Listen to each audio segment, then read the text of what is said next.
गलत है। जी मतलब हजरत आप समझ रहे हैं इनका कहना कि जी बिल्कुल ब्राह्मण जो बिल्कुल है वो प्योर नेचुरलिस्ट है, बाकी नहीं है। जी जी जी बाकी जी नेचर को फॉलो नहीं करते। तो वो जो तौहीद भाई, जहां तक मुझे याद पड़ता है कि हाँ राम जी ने भी तो कुछ शिकार विकार किया था। हाँ जी बिल्कुल, वो रेफरेंस भी दिया जाता है कई बार, वो जी मुझे ढूंढना पड़ेगा रेफरेंस, वो जी बहुत आजकल चर्चा में भी है, मुझे बल्कि आर्य पता है। समाजी तो आजकल उसको जो है वो बल्कि दिखा रहे हैं पूरे, उसमें से वीडियोस जी बना के, शॉर्ट क्लिप बना बना के दिखा रहे हैं। जी तो वो तो रेफरेंस एग्जैक्ट कहाँ पे है तो वो मुझे मैं इससे ला देता इनकार हूँ, नहीं थोड़ा है। इंतजार करें। जी नहीं लेकिन मुझे ऐसा इनकार नहीं नहीं है, है। मुझे तो लेकिन पता है ऐसा राम शिकार नहीं करते है, थे। सुन लीजिए, बात सुन लीजिए, ऐसा अरे नहीं मुझे है क्यों पता, मुझे तो पता है कि वो करते थे भाई। हाँ, तो आज अच्छा चलो, मैं ये खुद मान रहे विचार हैं, करता हूँ। ये मान रहे हैं, तो वो करते थे, तो ऐसा क्यों करते थे? देखिए ये उनका मामला है, मैं तो ब्राह्मण हूँ, अरे मैं तो कह रहा हूँ अपना मांस खाना गलत है। तो राम जी ने मैं राम गलत जी को भी किया? कहूंगा कि मांस खाना गलत है, मैं तो राम राम जी जी को ने भी गलत किया? बिल्कुल गलत किया। तो वो आप राम जी के मर्यादा भगवान पुरुषोत्तम है कि राम नहीं नहीं है? है? आर्य नहीं समाजी है अगर क्या? उन्होंने देखो ना, उन्होंने शिकार किया तो गलत किया, हम तो बार बार कहते हैं कि शिकार गलत है। उनको आप रोल मॉडल मानते हैं कि नहीं मानते? बिल्कुल मानते हैं। तो एक रोल मॉडल ने इतनी बड़ी गलती की।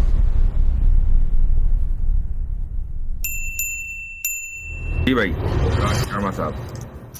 हेलो, नमस्ते मुफ्ती जी। जी आदाब, क्या हाल चाल है? सब अच्छे हैं, आप बताइए आप कैसे हैं? अल्हम्दुलिल्लाह। जी फरमाइए। स- सर मेरा आपसे ये क्वेश्चन था। जी आवाज आपको सही आ रही है मेरी? बिल्कुल आ रही है। जी, मेरा क्वेश्चन था सर, आप मुझे बताइए क्या मांस खाना इस्लाम के हिसाब से सही है या नहीं? आपको क्या लगता है? मुझे मुझे ये लगता है कि आपके जो इस्लाम के हिसाब से इसे कहा गया था, तो वो हम्म स्पेसिफिक कंडीशंस के लिए अप्लाई कर। हम्म क्या स्पेसिफिक कंडीशंस? स्पेसिफिक कंडीशन मतलब जैसे इस्लाम जहाँ से आया है हम्म उसके हिसाब से मुझे सही लगा था, लेकिन आज के हिसाब जो आज के समय में जैसे खाया जा रहा है वो गलत है। ओके, तो क्यों गलत है और वो स्पेसिफिक कंडीशंस क्या हैं? स्पेसिफिक कंडीशंस ये हैं मुफ्ती जी, क्योंकि जब इस्लाम धर्म आया था यानी सऊदी से, ठीक है, तो वहाँ पे जो वहाँ पे बहुत ही इतनी अच्छी मतलब एक तरीके से जलवायु भी नहीं थी, ये रेगिस्तानी इलाका था, तो वहाँ पे जो हाई प्रोटीन सोर्सेज थे वहाँ पे कमी थी।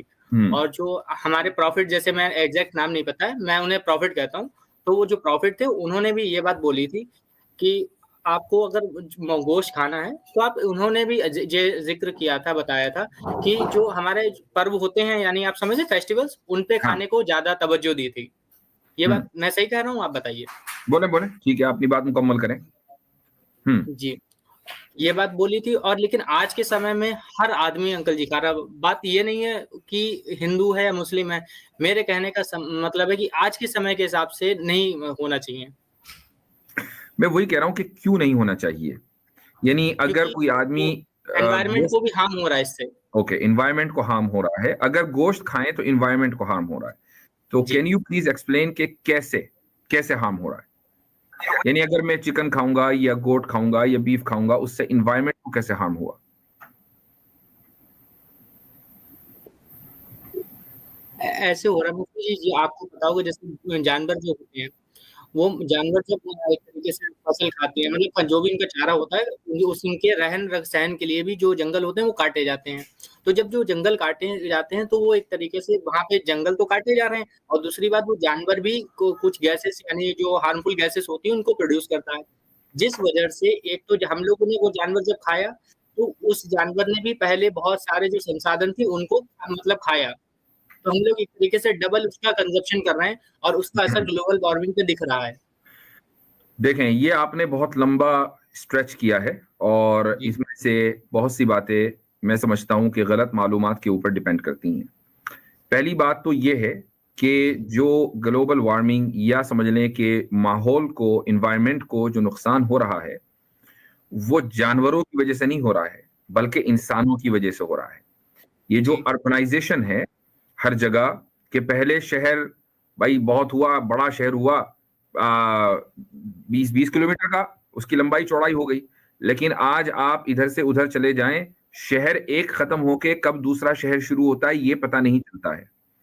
ठीक है, बंबई का आप साइज देख लें, दिल्ली का साइज देख लें, आप और भी चेन्नई का साइज देख लें, जो मेट्रोपॉलिटन सिटीज है इंडिया की, वो कहाँ से शुरू होती हैं और कहाँ खत्म होती हैं। ये जो अर्बनाइजेशन हुआ है असल में माहौल को इससे नुकसान पहुंचा है, एनवायरनमेंट को। और ये तो बड़े शहर हो गए, आप छोटे शहरों में देखें, छोटे शहरों में क्या लोगों ने तालाब छोड़े हैं? और ये तालाब खत्म करके क्या उन्होंने वहां जानवरों के बाड़े बनाए हैं, या उन्होंने वहां कॉम्प्लेक्सेस बना लिए, अपार्टमेंट बिल्डिंग्स बना ली, दुकानें बना ली? इसका जानवरों से क्या लेना देना?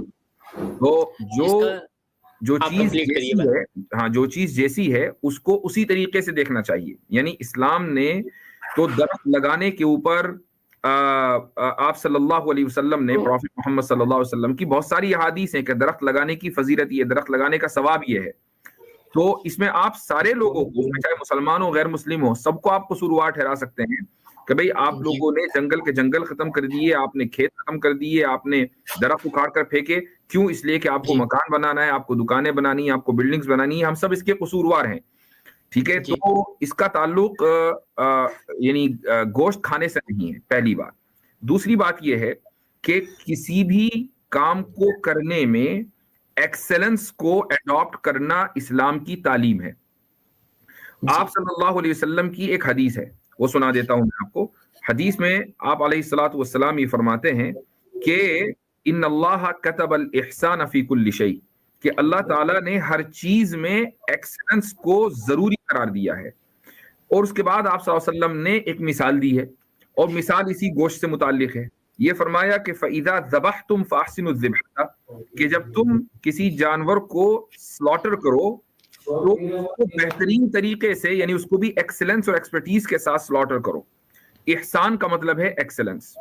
अच्छा, अब हम क्या करते हैं, मास प्रोडक्शन के चक्कर में, चूंकि आबादी बढ़ गई है और कैपिटलिज्म ने हर आदमी को, चाहे वो मुसलमान हो या गैर मुस्लिम हो, उसको ज्यादा से ज्यादा पैसा कम से कम वक्त में कैसे कमाना है ये टेक्निक सिखा दी है। तो हम मास प्रोडक्शन के चक्कर में जानवरों को की ब्रीडिंग करते हैं, गलत अंदाज से करते हैं, उनको एंटीबायोटिक्स देते हैं ताकि ज्यादा से ज्यादा प्रोडक्शन हो, और फिर उनको इनह्यूमेन तरीके से ज़िबा करते हैं।